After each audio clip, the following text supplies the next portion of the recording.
Paz do Senhor, meus irmãos. Chegamos a mais uma pré-aula, mais um domingo. Aquela expectativa sobre o assunto. É um assunto bem atual, novo, recente. Já estou há alguns anos envolvido em EBD. Não me lembro desse assunto vir em um tema, que é a sutileza do movimento dos desigrejados. É um assunto importantíssimo e que é pouco falado, pouco ensinado. E graças a Deus que tem a EBD, tem a revista da Escola Dominical, que o tema veio para a gente debater ele e trazer essa questão.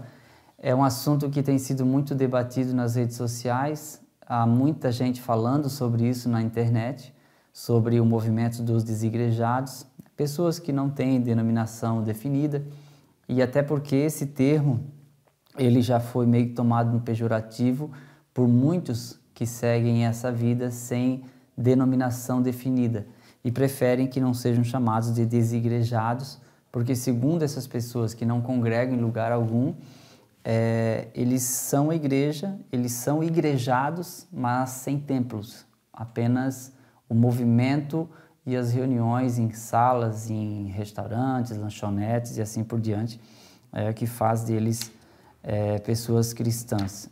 É um movimento diferente, é um grupo que está cada vez maior. Eu estava lendo de uma reportagem de 2019 que citou o Instituto Brasileiro de Geografia e Estatística, que há pelo menos 4 milhões de pessoas sem denominação definida. São evangélicas, mas que não frequentam templos, que não são de igreja alguma. E é sobre isso que nós vamos tratar aqui e é sobre isso que vai ser a sua aula aí na próxima semana. Espero poder contribuir. E o tema está em Hebreus 10, 25, que é um tema bem clássico sobre essa questão da frequência na igreja, ou do culto, que começa em Hebreus, capítulo 10, versículo 19 até o 25. É muito importante que a gente entenda sem criar um preconceito. Eu sempre digo que antes de a gente condenar qualquer segmento, a gente precisa saber como eles agem, como eles pensam e o que eles estão acreditando ou como vivem e baseado no quê. É muito importante a gente saber esses fundamentos também, Então vamos lá, o primeiro tópico vai tratar da visão e prática do movimento dos desigrejados, o que eles pensam sobre a questão da instituição. Definitivamente, eles não creem que Jesus queira que se façam templos, isso está fora de cogitação. Só que, por outro modo, a gente já vai antecipando que Jesus não proibiu a construção de templos. Embora a igreja seja o reino de Deus na terra em movimento, onde estiverem 2 ou 3 reunidos, eu estarei no meio, mas não há proibição para que se faça a construção, para que se tenha um patrimônio, para que se tenha um templo, um local de adoração.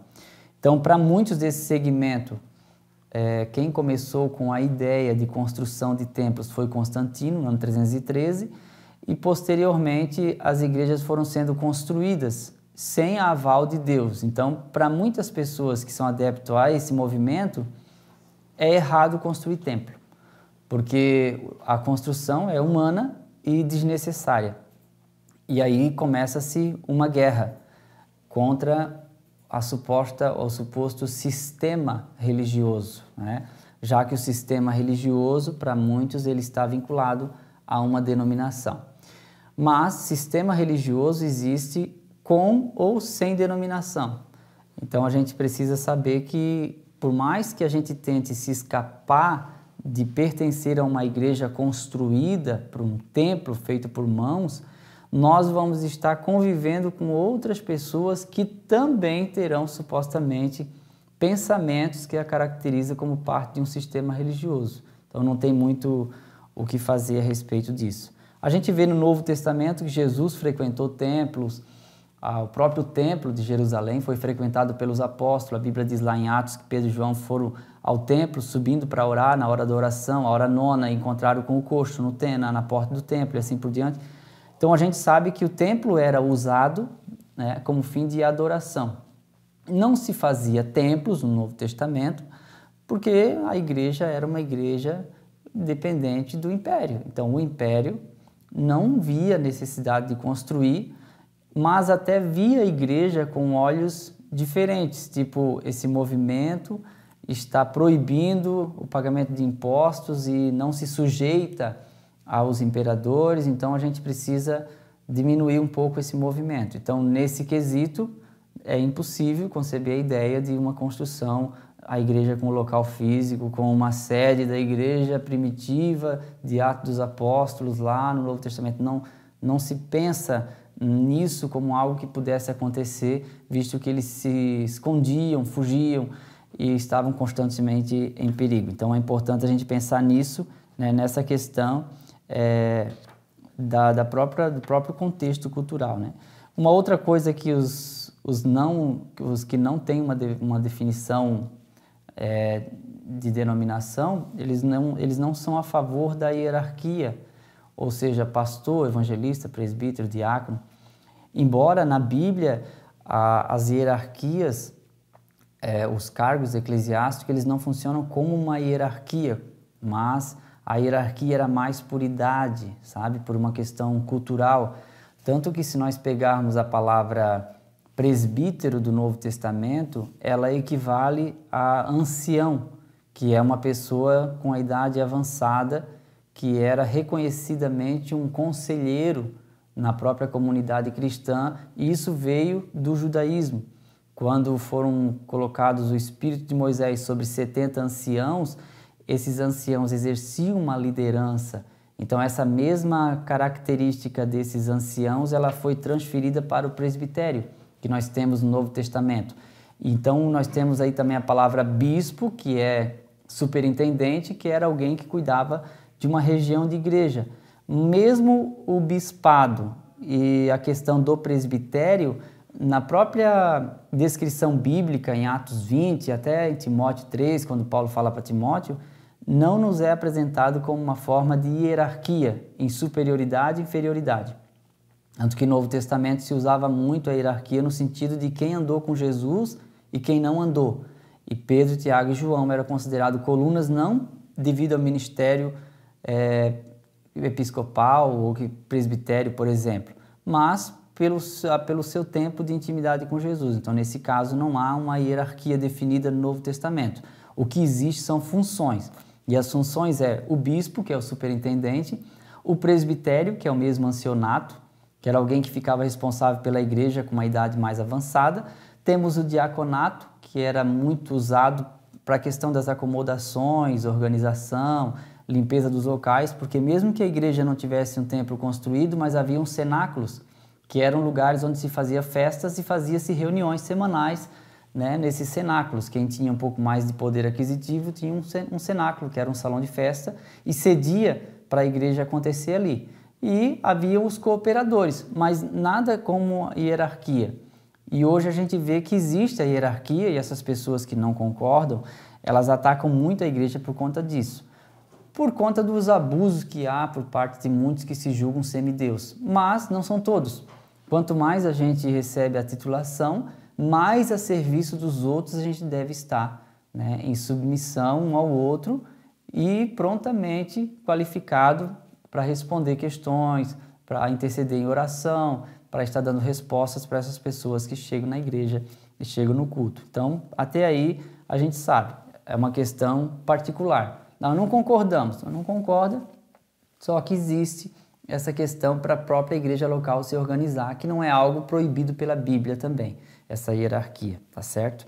Então é muito importante a gente entender isso. A igreja neotestamentária, eu separei 1 Pedro 2,5, porque diz que nós somos pedras vivas. Se nós somos pedras vivas, Paulo vai dizer que nós também somos um corpo. Cristo é a cabeça, a igreja é o corpo. E cada membro do corpo tem a sua função.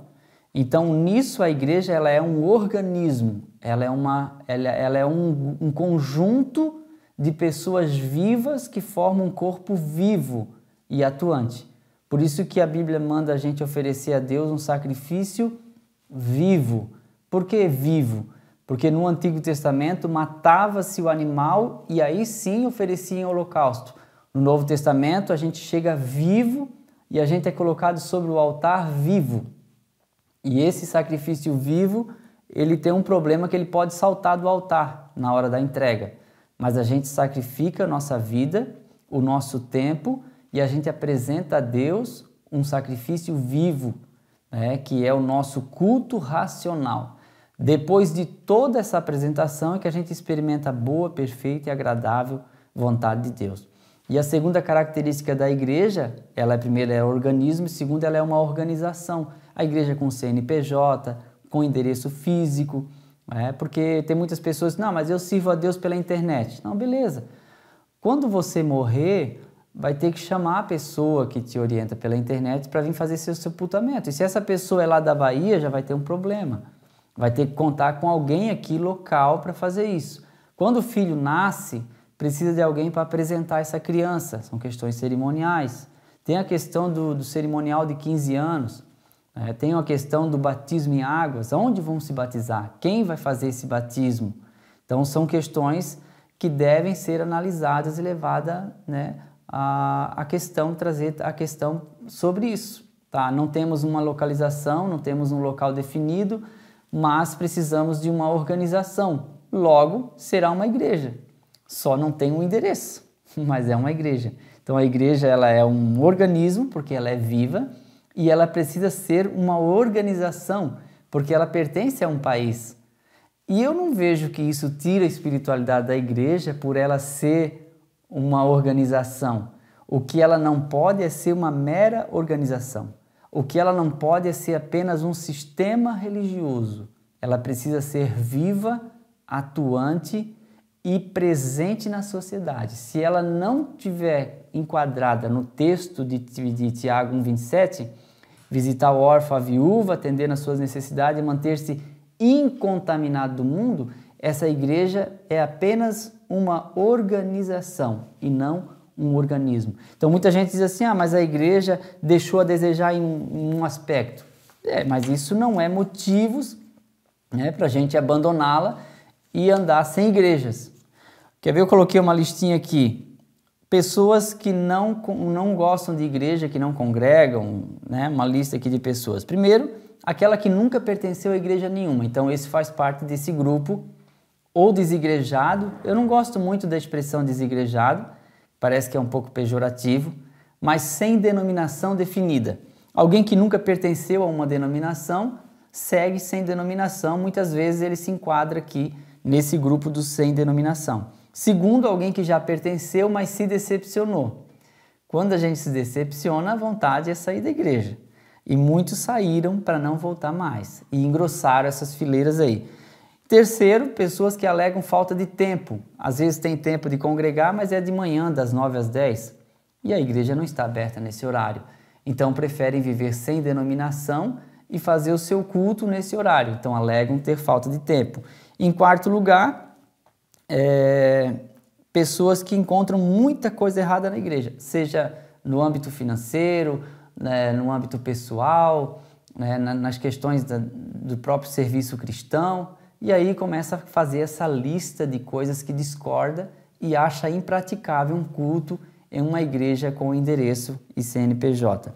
E em quinto lugar, pessoas que dizem que não frequentam denominação porque o seu culto é online e ele já tem aonde se alimentar da palavra e viver com Deus.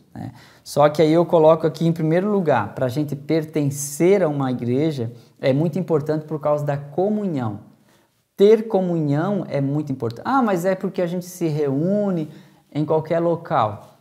Bem, só que isso às vezes fica impraticável, porque não tem como a gente reunir e fazer um culto toda semana na casa de alguém. Vai incomodar, vai faltar espaço, vai ter problema com vizinhos, porque o local não é específico para isso. Então o local, o templo específico para reunião e adoração, ele é importante visto por causa da comunhão que a gente tem. Mas é que eu não gosto de congregar porque tem gente insuportável. Isso é que faz do verdadeiro cristão autêntico uma pessoa que vai ter suportabilidade. A Bíblia diz, suportai-vos uns aos outros em amor. Quando a gente congrega, a gente acaba tendo que conviver com pessoas que a gente gosta, que tem afinidade, e a gente acaba convivendo com gente que são chata, porque toda igreja tem um chato. Algumas têm mais de um, tem 10, tem 20, mas sempre tem. Quem sabe eu e você somos o chato da igreja. E a gente nessa chatice, a gente aprende a suportar e perdoar. E isso é uma escola muito importante e é interessante também, porque aí eu tenho que entender que o meu filho, por mais que eu ame, se ele estiver errado e o líder chamar atenção, eu tenho que suportar a vontade de ir lá brigar com o líder. Por quê? Porque o meu filho não é perfeito e ele precisa de uma repreensão também. E isso é importante porque ele vai crescer na casa de Deus também sabendo que existe uma ordem, que existe um regimento, que existe uma organização, apesar de ser um organismo também. Então é importante que a gente tenha essa comunhão. E outra coisa, a casa de Deus é o lugar de adoração. E a gente está ali para adorar a Deus. Ah, mas é que tem muita gente que vai no templo e adora a Deus só no templo. E o resto da semana não adora mais. Mas eu não tenho igreja e nem denominação definida, mas eu adoro a Deus em todos os lugares. Então eu sei que a gente deve adorar em qualquer lugar. Mas na casa de Deus é diferente. É o local específico onde nós chegamos com o coração apto para ser edificado e abençoado, e nós damos ao Senhor a nossa adoração, a nossa reverência, o nosso respeito para com a divindade, e nós somos edificados na casa de Deus. E é muito importante isso, quando a gente lê o Salmo 84, o salmista Davi diz: eu prefiro estar um dia no teu átrio do que em outra parte 1000. Eu prefiro estar na porta da casa do meu Deus do que habitar na tenda da impiedade. Então, é o local que a gente é edificado, que a gente tem comunhão com Deus e a gente tem comunhão uns com os outros. Então, veja a importância de a gente reconhecer que esse lugar foi feito para isso, a gente deve desfrutar dele. Não dá para a gente ensaiar na sua casa, oração das irmãs à tarde na sua casa, ensaio do louvor, ensaio do coral, agora ensaio da banda, isso tudo nas casas. É impraticável, mas quando se tem um local para que seja feita toda essa organização, o culto fica mais festivo, fica mais organizacional, fica melhor para adoração, não é verdade? E aí a gente entende e concorda que é o lugar onde os nossos filhos também são edificados, porque existe a organização por faixas etárias, que por mais que a internet está aí para ensinar, mas nem tudo a gente consegue aprender na internet. E a nossa família é edificada pela palavra quando ela vem no templo também. A gente adora a Deus quando está em casa, adora a Deus no trabalho, adora a Deus na rua, no carro, no trânsito, em qualquer lugar. Mas é diferente quando a gente adora a Deus na sua casa.